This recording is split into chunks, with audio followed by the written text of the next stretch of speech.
Hey, so have you ever stayed in a place that just felt wrong? Maybe the air was too still. Maybe the silence was too quiet. Or maybe you just couldn't shake the feeling that something was watching you. You're not alone. In this video, you're going to hear real stories from people who lived in houses they swear were haunted. Some of them grew up in these places. Others were just passing through, but none of them walked away the same. So, yeah, turn the lights down, get comfortable, and maybe don't listen to this alone.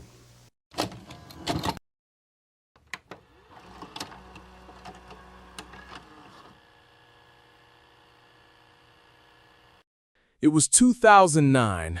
I was 20 years old and had just moved to a new city with my family to start college. We were staying temporarily in my uncle's apartment until we found something permanent. My father had passed away shortly before, so it was a difficult time. A fresh start, as they say. One afternoon, I decided to take a walk around the neighborhood. You know how it is when you're new, trying to get a feel for the place, figuring out where everything is. The streets were quiet. Too quiet. No cars, no people. Just houses on either side, some old, some newer. It felt empty. I turned onto a street I didn't recognize. I didn't know why. Something drew me there, honestly. Maybe curiosity, maybe boredom.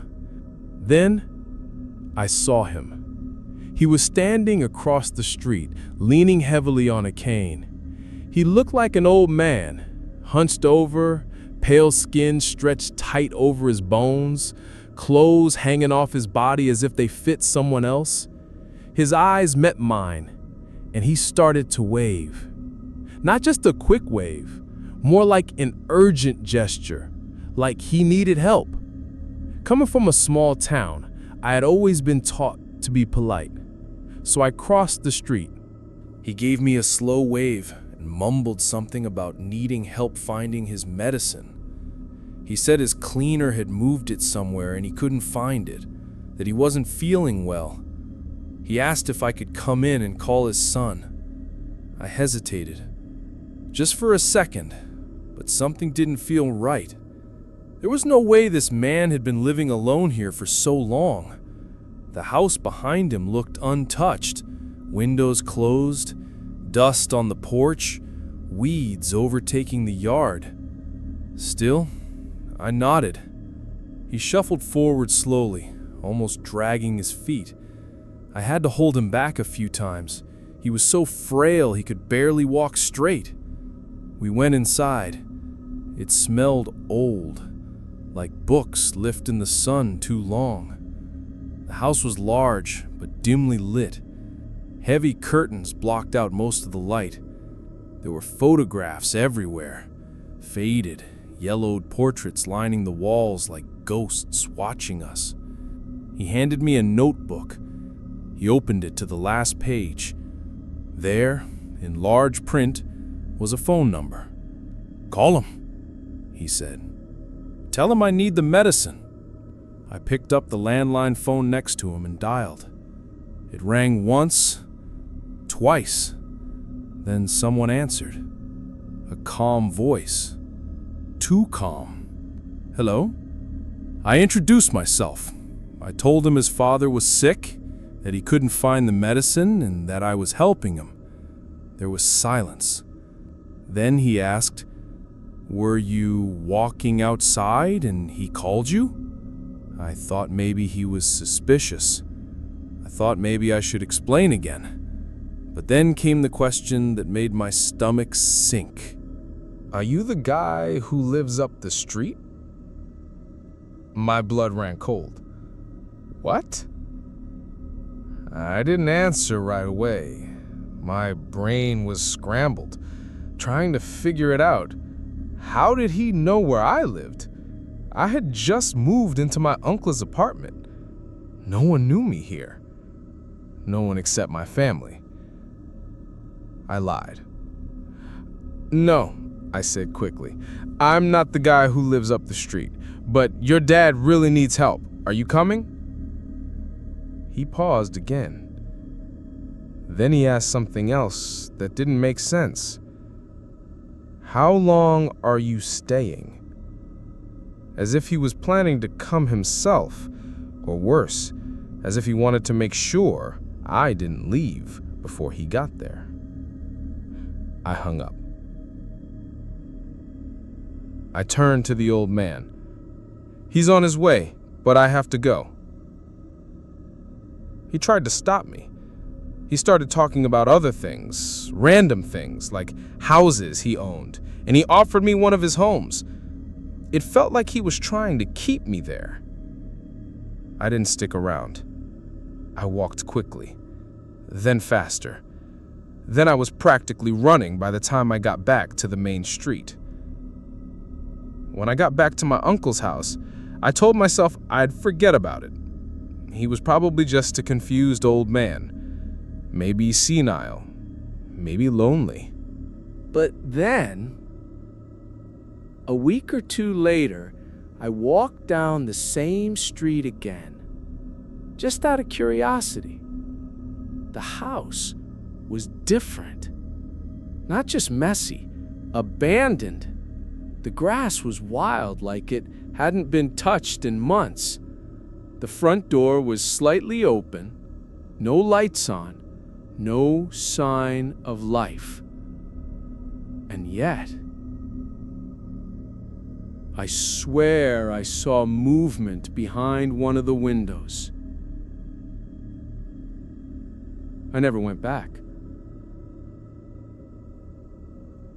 Even now, years later, I can't explain what happened. Was it some kind of trap? Was he real? Did he ever exist? And how did he know where I lived? Because of that part,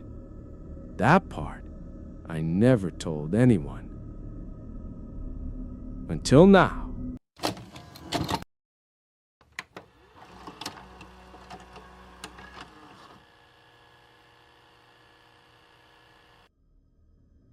We moved around a lot after my parents got divorced.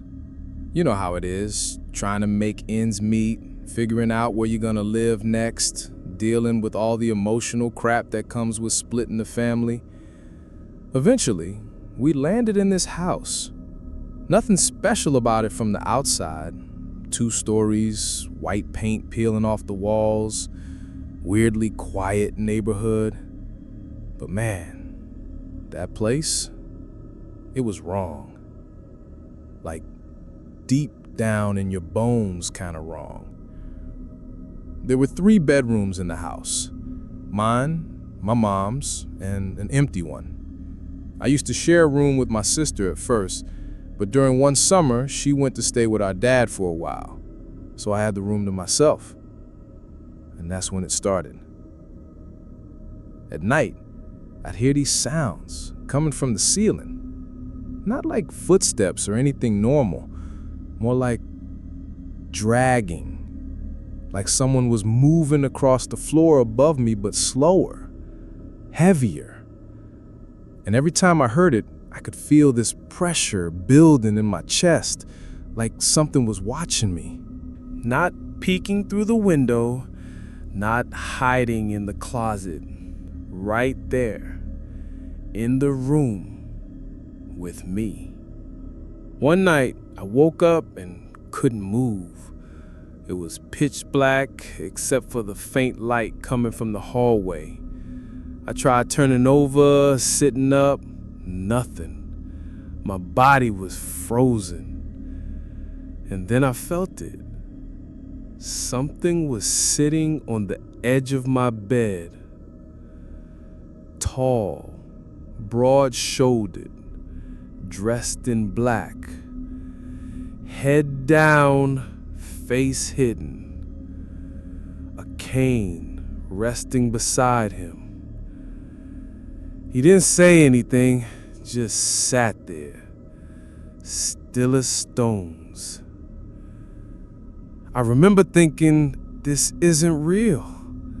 This can't be real. But the longer I stared at him, the more I realized he wasn't going anywhere. So I did the only thing I could do. I closed my eyes and prayed out loud. Not in a dramatic way, just whispered, "Please, God, help me." And just like that, he was gone. No sound, no movement, just silence. The next morning, I told my mom what I saw. She didn't say much, just hugged me tight and said, "You've been having nightmares lately. That's all it was." But it wasn't a dream. And it wasn't just me. My mom told me later that she felt something too, like something heavy pressing down on her chest. She couldn't move either. Said it felt like someone was holding her down while she slept. She didn't tell me until weeks later, but she started praying every night before bed. Every single night. Sometimes out loud, sometimes just in her head. Then came the day my stepdad went to check the mango tree in the backyard. He built a swing under it a few months earlier. We used to play on it all the time. One afternoon, he walked out there alone and stood at it. When he came back inside, his face was pale. "You gotta see this," he said. We followed him outside. And there it was. The swing was swinging violently, back and forth, hard enough to make the chains creak. And there was no wind, none. Just dead still air. After that, we knew. We all knew. That house wasn't just haunted. It was aware. It watched us, followed us, waited. Even now, years later, I can still feel it sometimes. That same pressure, that same weight in the air. Like whatever was up there never really left. And maybe it never will.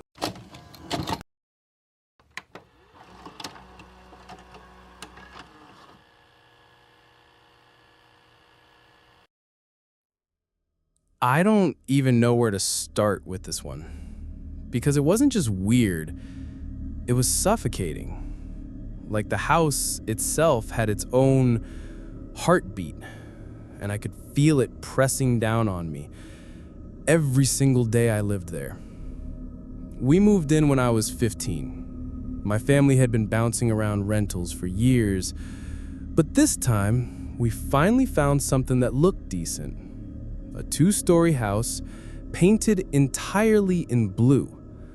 Not just any blue, deep navy blue, like the color of a stormy sky before a hurricane. And yeah, it stood out. It was the only blue house on the street. We used to joke about it at first. Our house is so weird, it's literally haunted. Little do we know how close to the truth that was. From the moment we stepped inside, things started going wrong. I got sick almost immediately. Not like a cold or flu. More like my body just shut down.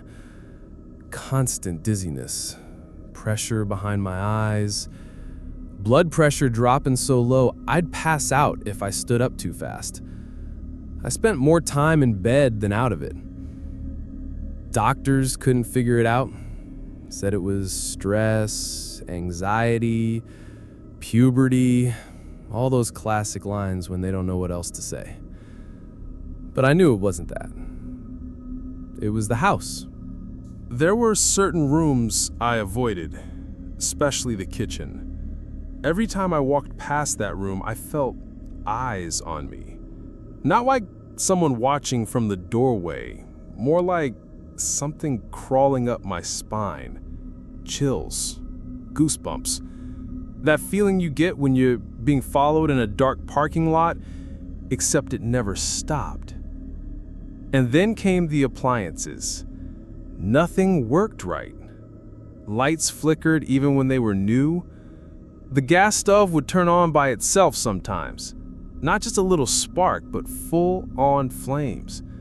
One time, the fridge started leaking black water from places it shouldn't even reach. We called repairmen. They said everything was fine, but the problems never stopped. Then came the fire. My 5-year-old brother somehow lit his bed on fire. He was alone in the room, and he swore the lighter just appeared on the floor, which makes zero sense because my mom kept it locked high up in a cabinet, the kind of place you have to stand on a chair to reach. And my brother didn't even know how to use a lighter. He was lucky he didn't burn the whole place down. That's when we realized something wasn't right. We tried blaming it on coincidence, stress, kids messing around, but then came the night I saw a child sitting on my bed. I was lying there, trying to fall asleep, when I felt the air change. Got heavier, colder. I opened my eyes and saw a small figure, maybe 5 or 6 years old, sitting at the edge of my bed, staring at the wardrobe across the room. Didn't move, just stared. I didn't scream, didn't blink, just watched. And then, it disappeared, right in front of me. After that, I refused to sleep in that room again. We stayed there for 4 years. 4 years of constant fear, of unexplained noises, of physical pain, of financial ruin from all the repairs and replacements. My mom started praying non-stop. My dad became paranoid. My oldest sister started drinking heavily. She dropped out of school and barely spoke to us anymore. We were falling apart. And then, finally, my dad got promoted. We packed our bags, left that cursed place behind without looking back. The second we moved out, everything stopped. No more sickness, no more nightmares, no more weird sounds, no more shadows in the hallway.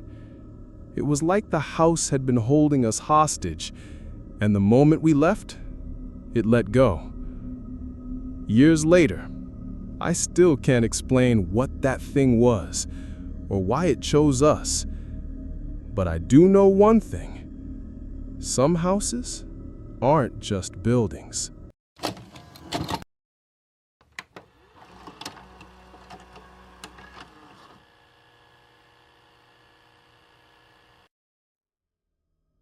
It started when I was just a kid. My parents bought this empty lot, land that used to be part of an old brick factory from the early 1900s. No one really knew much about it, except that it had been abandoned for decades. The property was huge, though, and my dad figured we could build something simple there while we got our feet under us financially. We were being evicted from our rental at the time, so we moved fast.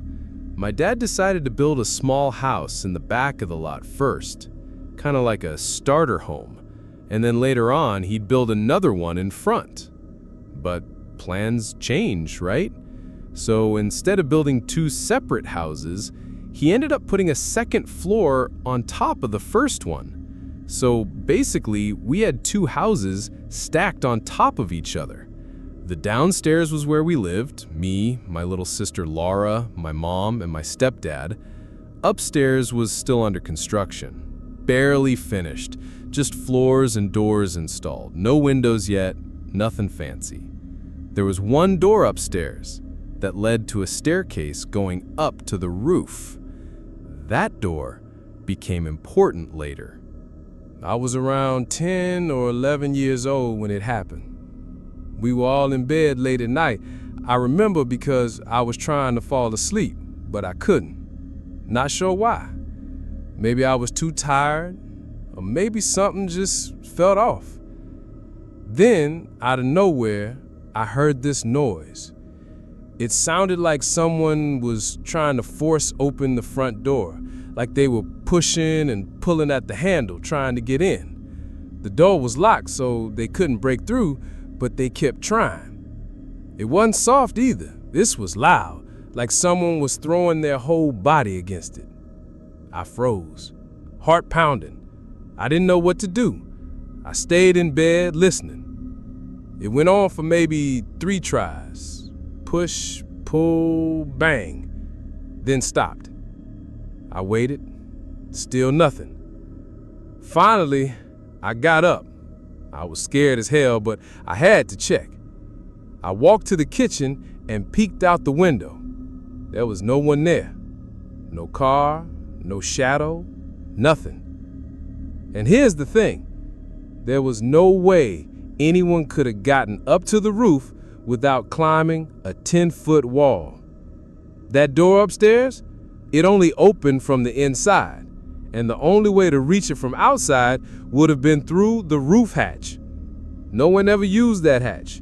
So how did someone get up there? The next day, I told my parents what I heard. They said they didn't hear anything, which made no sense. That sound was loud. I mean, I was already a light sleeper.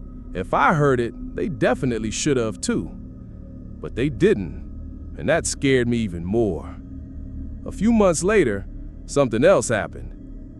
This time, my parents and my aunt went to church for a weekend event, some kind of all-day prayer marathon. Left me, my sister Laura, and my cousin Kelly at home. Kelly went downstairs to use the computer. We only had one back then, and me and Laura were playing in the bedroom upstairs. We were having fun, laughing, messing around. Then after about 20 minutes, we heard it again, that same sound, pulling, tugging, like someone was trying to open the front door. We stopped mid-laugh, just stared at each other. Then we heard the living room door start to creak open slowly, like someone was pushing it from the other side. It got stuck halfway because the latch caught, but still, it was opening on its own. We panicked, ran downstairs to find Kelly. She had no idea what was going on. Said she hadn't touched the door, hadn't heard anything. We tried blaming the wind, but the windows were closed, the door was shut tight. There was no breeze. Something opened that door, and it wasn't any of us. After that, I never felt safe in that house again. We eventually moved out. I don't remember exactly when, but I remember feeling lighter once we left. Looking back now, I think that place was built on something bad. Before we moved in, it was just a forgotten factory lot.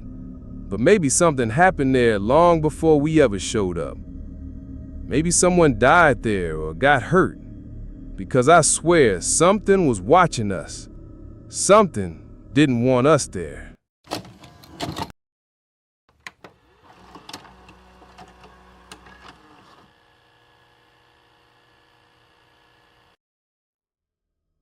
I don't know if you believe in ghosts or stuff like that, but I swear to God what I'm about to tell you, it's 100% real. And it happened when I was just a kid, like 7 years old. We moved into this farmhouse outside of Hollow Creek.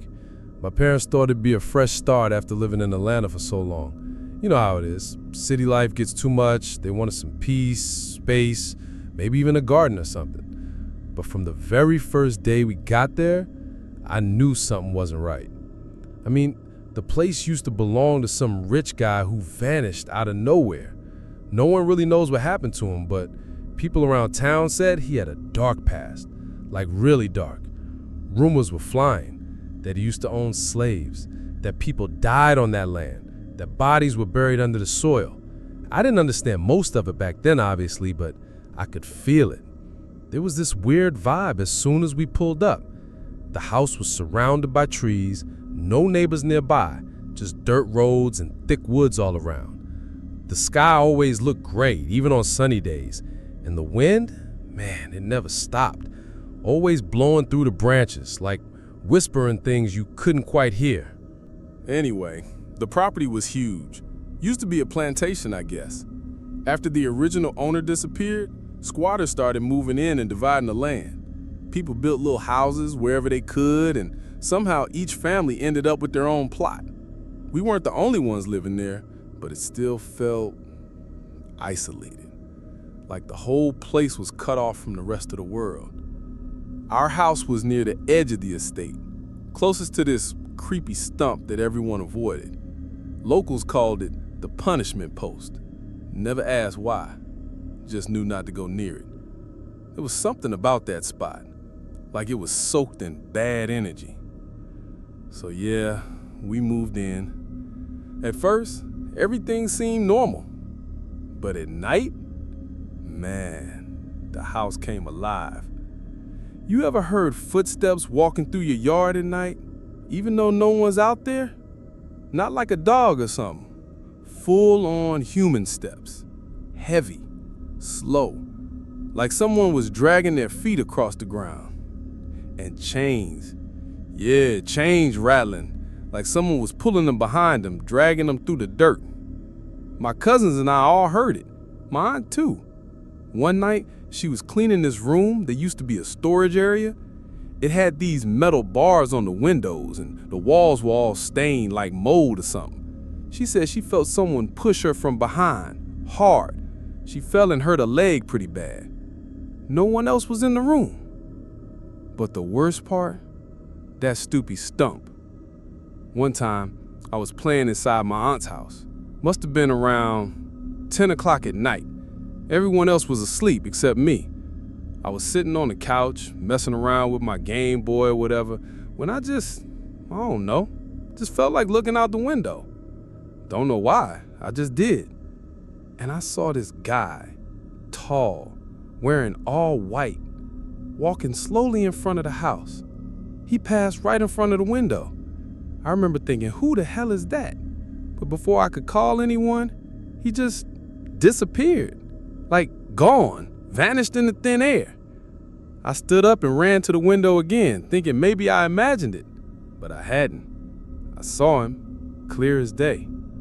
Another time, during sunset, I was playing near the stump.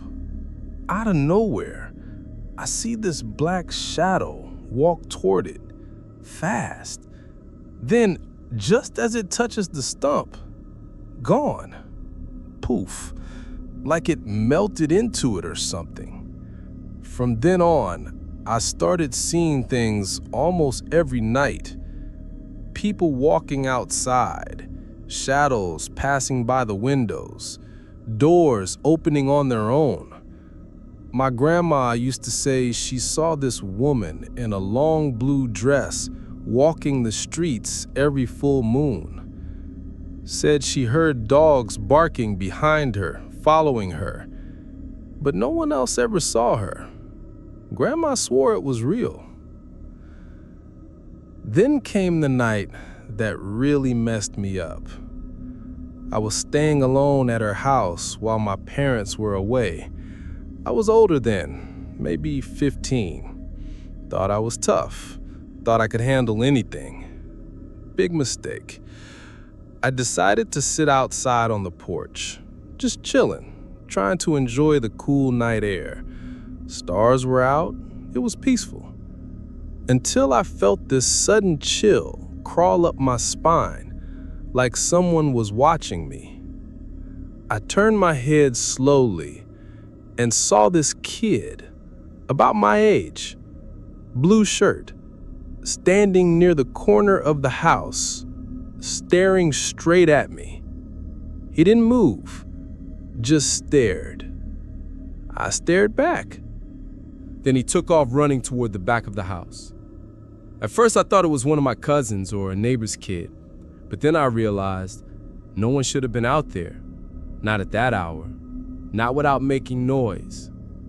I went inside, locked the door, and tried to calm down.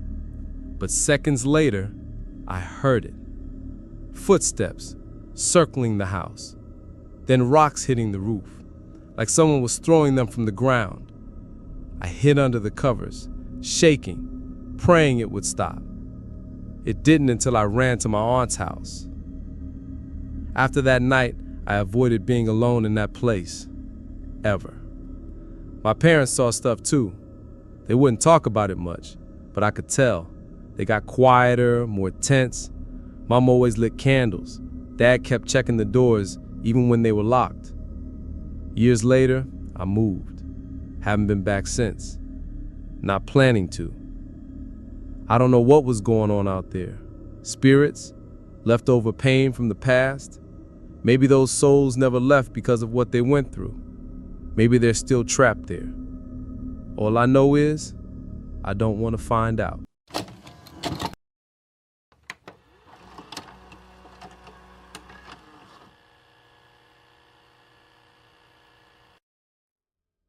It happened to my family back in the early 2000s, when I was just a baby, barely 1 year old. My parents didn't own a place at the time, so we moved around a lot, always renting, always looking for something cheap and big enough for all of us. We were 4 kids, 3 sisters, 1 brother, and then there was my mom and dad. One day, they found this house. Big, clean, surprisingly affordable. Everyone was excited. Finally, a place that felt like home. At first, it was normal. Nice, even. But not for long. My dad started noticing weird stuff first. Doors slamming shut for no reason. Faucets turning on by themselves. Pots falling off shelves in the kitchen. You know, classic ghost house vibes. But it wasn't just noise. It was a presence. Like something was watching us. Then came the wax. My mom told me she was cleaning the kitchen cabinets one afternoon and noticed these black drips inside, like candle wax, melted and dried. She wiped them all down, thinking someone had spilled or forgotten a candle in there. Next day, same thing. Black wax dripping again, as if it had never been cleaned. No candles, no explanation. She never said much about it after that. Just stopped opening those cabinets alone.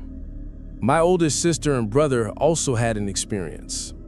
One night, they were in one of the bedrooms. Out of nowhere, something pulled her leg, hard. They both ran out screaming. No one ever stayed in that room again. There were so many other things too. Lights flickering, shadows moving when no one was there, voices whispering late at night. But what really messed with us, what still gives me chills to talk about, it's what my dad told me years later. And what he saw in that house still haunts him today. See, my dad's not the kind of guy who scares easily. He's always been strong, grounded, not super religious, but deeply spiritual. He believes in forces beyond us, light and dark. And he never liked telling stories like this because he knew how much it scared me. But one night, he finally told me everything. He said my oldest brother used to sleep in a room with a strange red door. The paint was peeling, revealing layers underneath, like it had been painted over multiple times. One day, my brother tugged at a piece of that flaking paint and uncovered a symbol.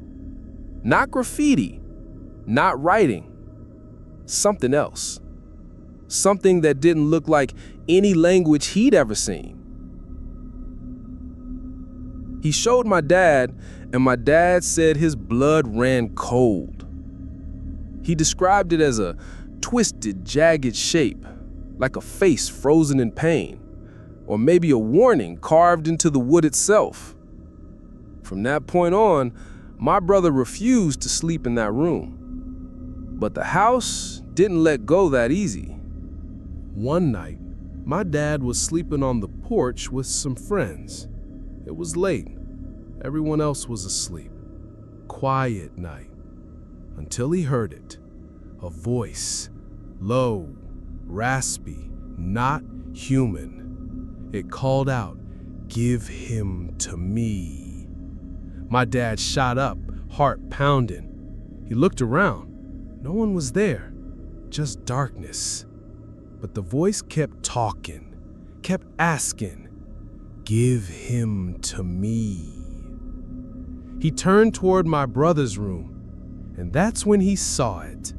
Something standing in front of the red door. Not tall, not short, just there, watching. Not moving, not blinking. He tried to wake up my brother, but he wouldn't budge, frozen in sleep. Same with the others on the porch. So he did the only thing he could think of. He started praying, out loud, powerful, and the voice got angry. It screamed, not like a person, not like anything human, more like a screech from deep underground. Then came the hands. He couldn't see them, but he felt them, grabbing his arms, pulling him back, trying to stop him from praying. He didn't stop. He prayed harder, and slowly the pressure lifted. The voice faded. The air cleared. He woke everyone up. We left that house the next morning. Didn't pack everything, just grabbed clothes and whatever we could carry. We never went back. Later, we talked to the neighbors, found out the truth.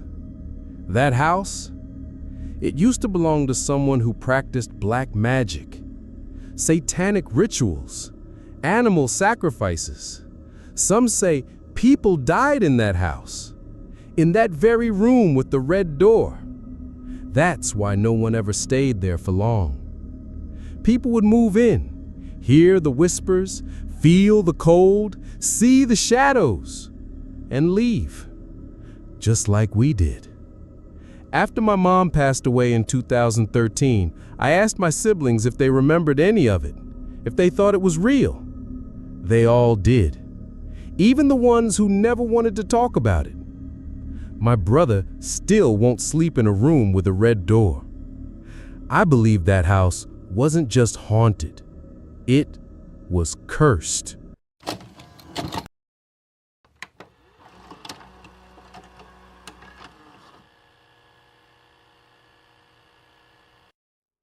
We were just two friends trying to get away from the city for the weekend. You know, relax, drink some beer, maybe hike or whatever. We found this little house online. It looked perfect. Isolated, surrounded by trees, cozy as hell. The owner was weird, I guess.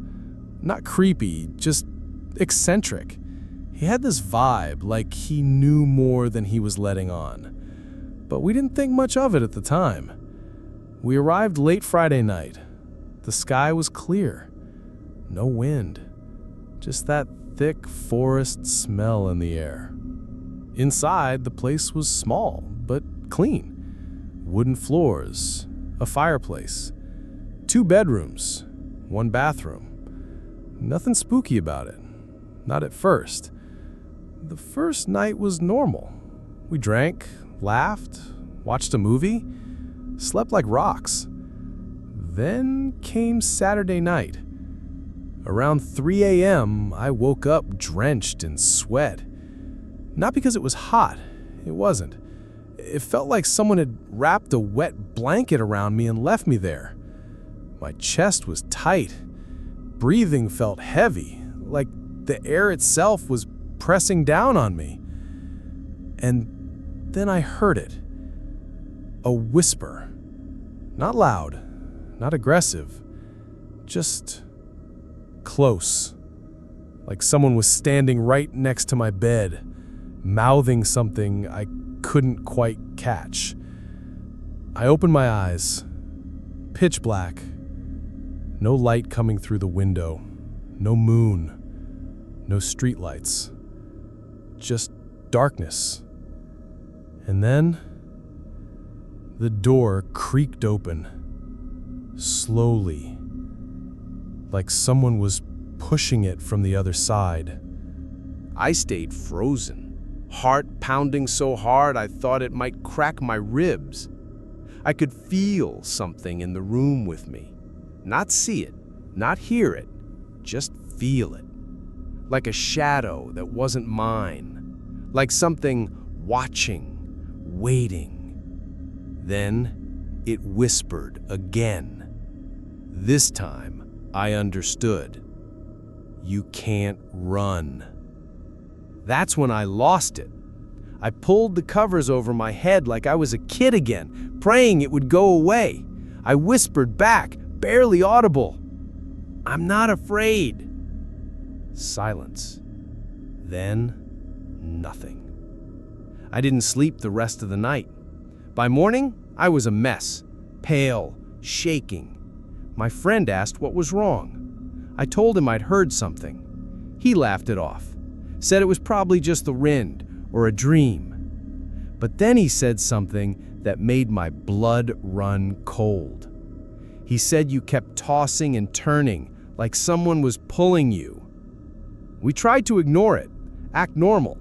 We went out during the day, took a walk, even had lunch at a local diner. Everything seemed fine until night fell again. That evening, we were sitting in the living room, TV on low, just talking, trying to forget what happened. Then I felt it again. That same pressure, that same weight in the air. I got up to grab water from the kitchen. As I passed the hallway, I saw something move. Out of the corner of my eye. Dark, tall, thin. It stood at the end of the hall, watching. I stopped breathing. I backed away slowly, never taking my eyes off it. Then I turned and ran back to the living room. My friend looked at me like I'd seen a ghost, because I had. He didn't believe me until I told him I saw its reflection in the hallway mirror. Only, it wasn't in the hallway anymore. It was behind me, in the mirror, smiling. We packed our bags at 2 a.m. Didn't even wait until morning. Drove straight back home. Windows rolled down, music blasting, anything to keep us awake, to remind us we were still alive. Even now, years later, sometimes I feel it again. That same pressure, that same whisper, like it followed me, like it never really let go. All right, if you made it this far, thanks for sticking around. I don't know about you, but some of these stories gave me chills. If you've got a creepy story of your own, something paranormal, strange, or just plain unexplainable, you can send it to the email in the description, scarearchive.cases@gmail.com. I'm always looking for more true stories to share. And hey, if you like this video, go ahead and subscribe to the channel. There's a lot more where this came from. Until next time,